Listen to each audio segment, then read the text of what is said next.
More than 300 kilometres off the coast of Yemen and closer to Africa than it is the Arabian Peninsula is the little-known island archipelago of Socotra. It is technically part of Yemen, but has been relatively untouched during the country's more than decade-long civil war.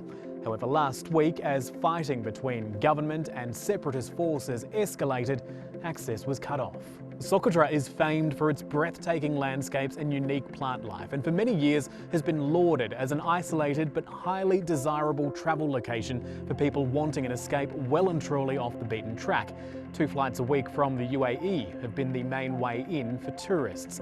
But now more than 400 foreigners are stuck because the airport has been shut down, and they're hoping evacuation flights through Saudi Arabia will begin in coming days. The ABC's spoken to one Australian man who was holidaying on Socotra with his partner. He's asked not to be named, but he says that the situation on the island is chaotic, with many people demanding tour operators get them on that first flight, expected to be sometime on Wednesday.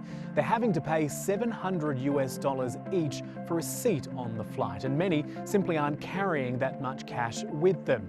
He says while it is messy, he does feel safe, and his primary concern is for the locals, whose livelihoods are reliant on tourism. Socotra has been under the control of the Southern Transitional Council, a separatist group backed by the UAE, for a number of years, with Emirati cash flowing into the local economy and military installations reportedly being built on its relatively unspoilt islands.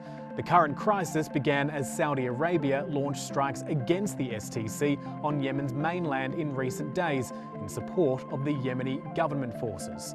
Australians on Socotra are reportedly dealing with Australia's embassy in the Saudi capital, Riyadh, for support.